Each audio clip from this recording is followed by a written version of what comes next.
Bienvenue à tous, bienvenue à toutes. Nous sommes en direct sur Télé 50. Nous vous présentons ce magazine avec un plateau qui affiche déjà complet.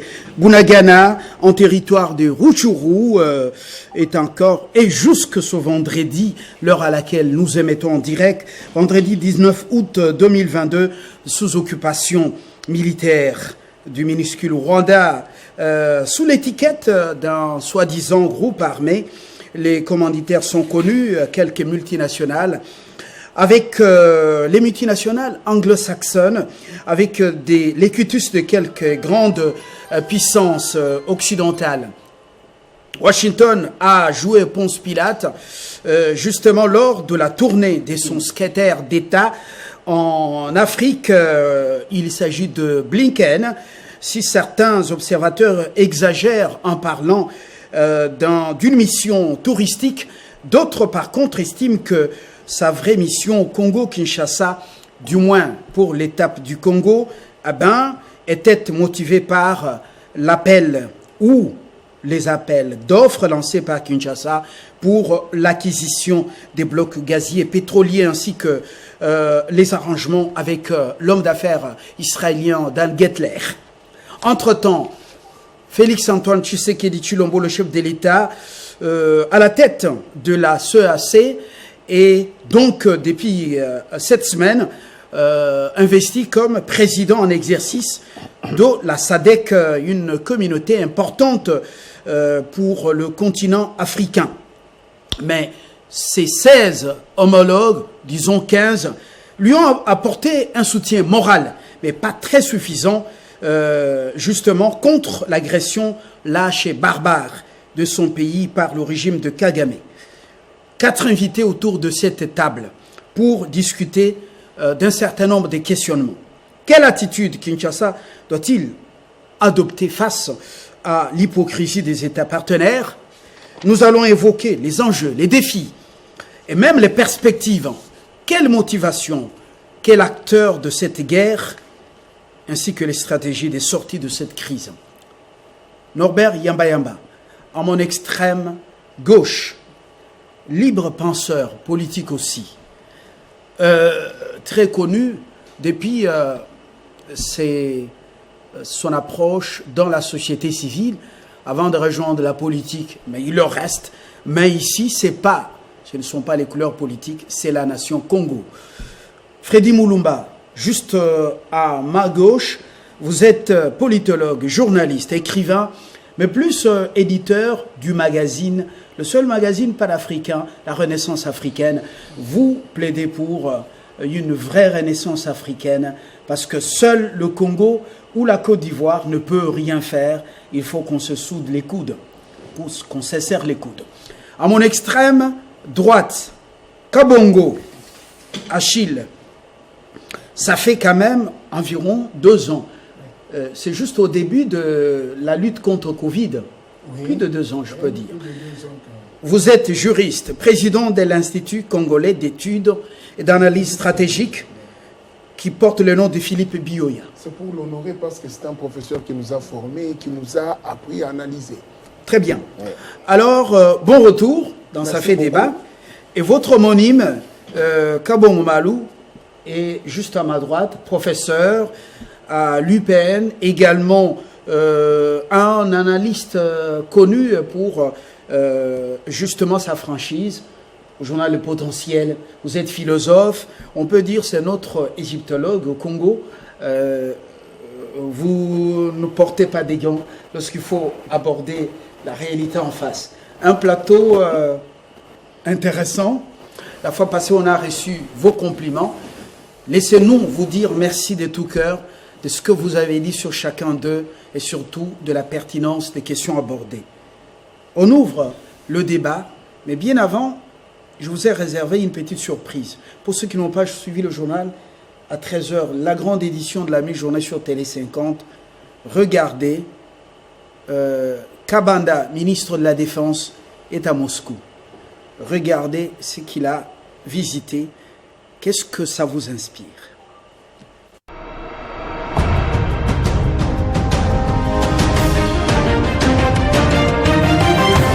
Le séjour du ministre de la Défense nationale et des anciens combattants à Moscou n'est pas du tout un temps perdu. Gilbert Kabanda Kouhenga a saisi la balle au bon. Il a consacré toute une journée pour visiter le salon d'exposition des équipements et matériels militaires des fabrications russes. Animé du souci des modernisations de l'armée congolaise, le représentant de la RDC dans ses assises est passé stand par stand. Kabanda veut assouvir son plan d'action conformément à la mise en œuvre de la loi des programmations militaires récemment promulguée par le chef de l'État, Félix-Antoine Tshisekedi Tshilombo. A-t-on basculé vers les autres horizons? Le monde s'y interroge. Un connaisseur parfait des équipements militaires, parmi les urgences de Gilbert Kabanda Moscou figurent les pourvois des équipements des derniers cris aux forces armées de la République démocratique du Congo et FARDC. Un pari à gagner pour le gouvernement de Royos à travers le ministère de la Défense. Kabanda a constaté que tout y est dans cette industrie militaire russe et il en a eu les choix possibles. Armes à feu et d'assaut, véhicules blindés et bateaux de guerre, véhicules de transport des troupes, les hélicoptères des différentes missions, les marketeurs des différents fournisseurs ont chuchoté à l'oreille du ministre de la Défense de la RDC. Après Gilbert Kabanda, le tour sera des différents experts dans tous les domaines des FARDC défixés pour concrétiser la vision. Le chef de l'outil de la défense y est sorti, enrichi et satisfait.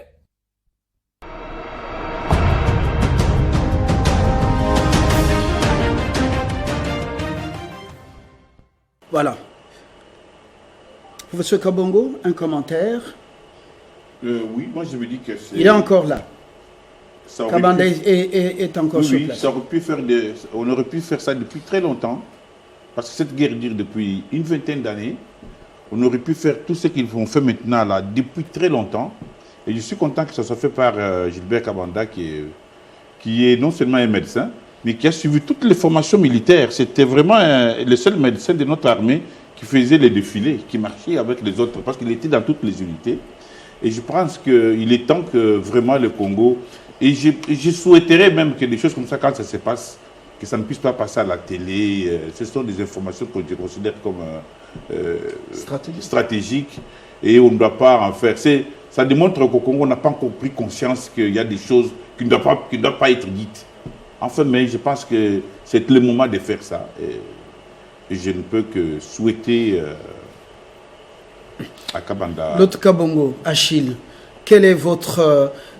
petit commentaire autour de la table, rapidement. Rapidement, ça ne m'étonne pas. Je trouve que c'est la même continuité.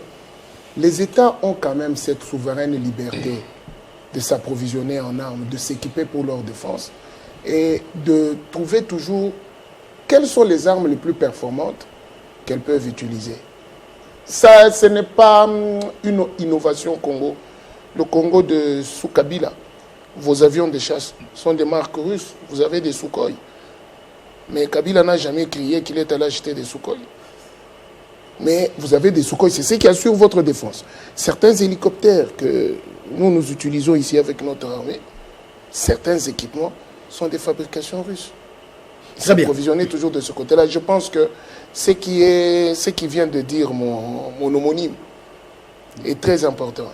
En matière de défense, quand vous allez acheter un couteau ou une arme, on ne publie pas.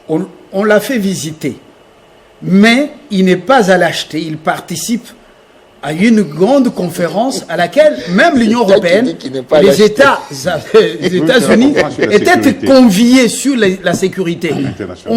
On l'a mené pour visiter, donc il n'est pas allé acheter. Une précision détail. D'accord. Voilà. Freddy Moulumba.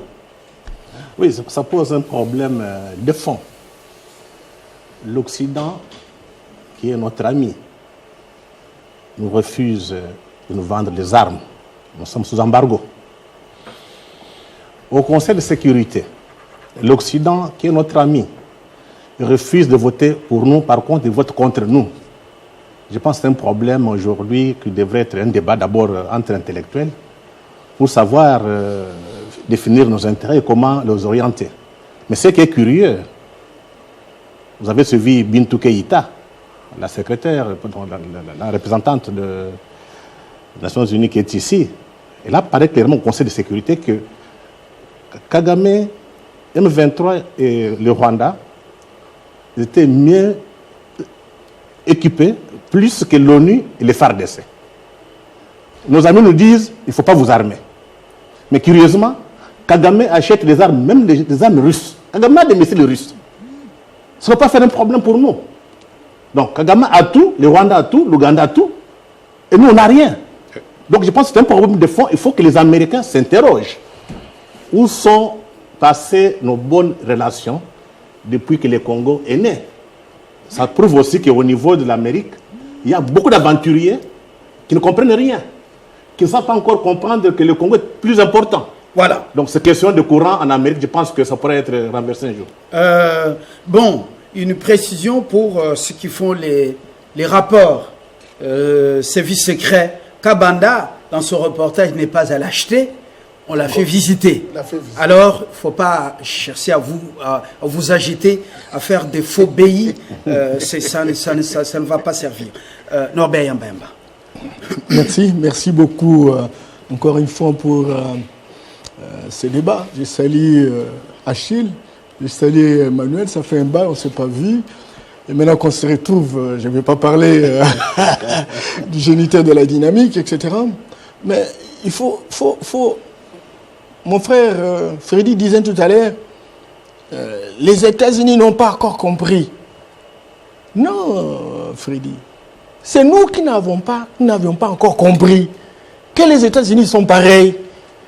Les États-Unis ont une approche qui relève de l'histoire de la croyance occidentale. La croyance occidentale suppose la suprématie blanche, la suprématie de la puissance.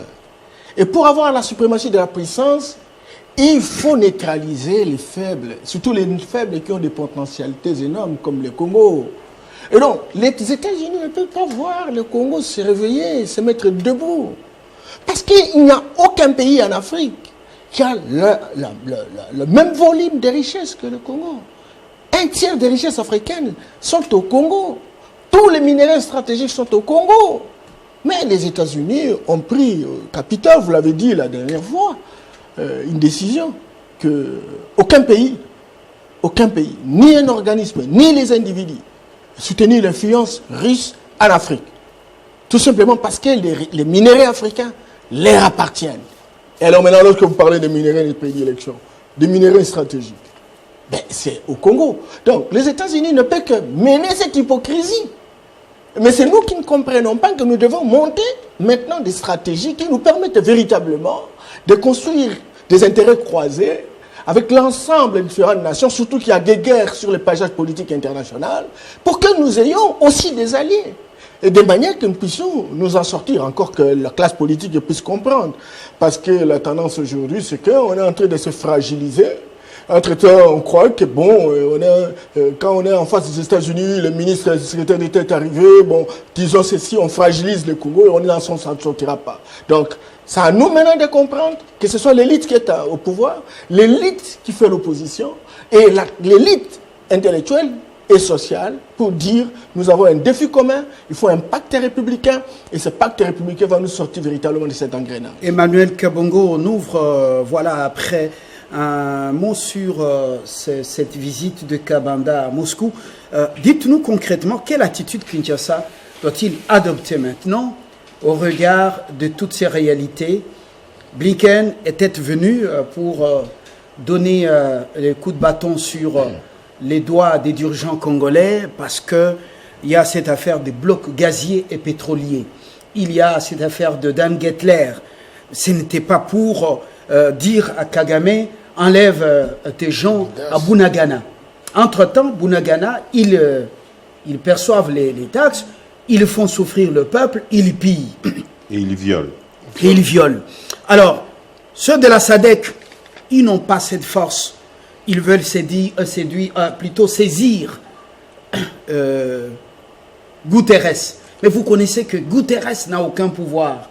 Alors, face à cette hypocrisie des grands et des partenaires, qu'est-ce qu'il faut faire? Je pense que notre pays n'a pas bien joué son rôle. Cette guerre dure depuis une vingtaine d'années, avec près de 10 millions de morts et un asservissement intellectuel, psychique incroyable. Parce que cette guerre, c'est une guerre de colonisation. On veut nous démontrer que nous, les Congolais, nous ne méritons pas d'avoir cet espace-là. Comme je l'ai dit l'autre jour, cette guerre-là, dès que nous laissons le Rwanda, le Burundi, et le Rwanda et l'Ouganda prendre le Goma, ils vont prendre le Kivu, ils vont prendre le Sud Kivu, Nord Kivu et Kisangani, et même l'Ituri. Donc c'est une guerre de démantèlement du Congo.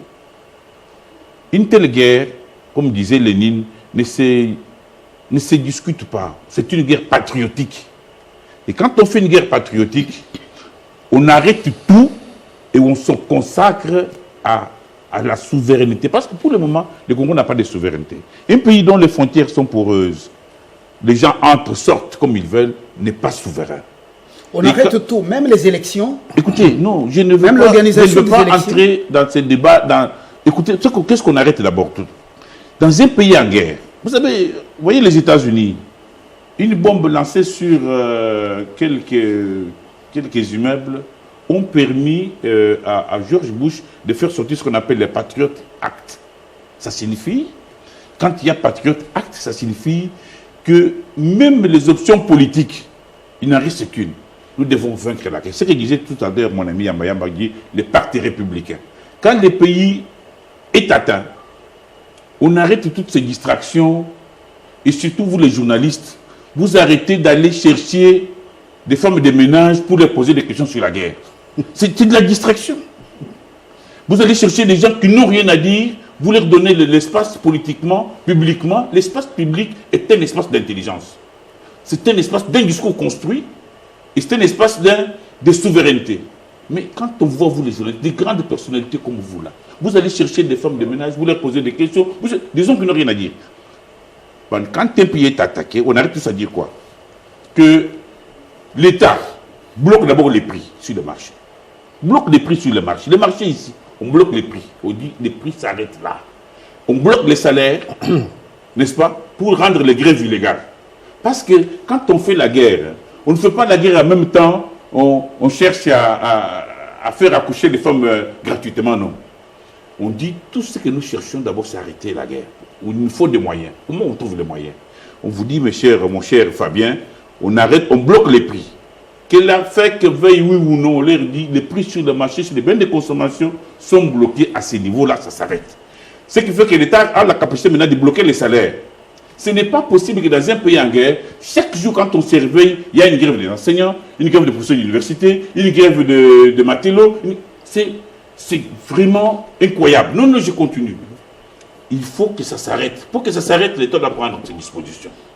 Quand déjà dans un pays, mais vous avez vu,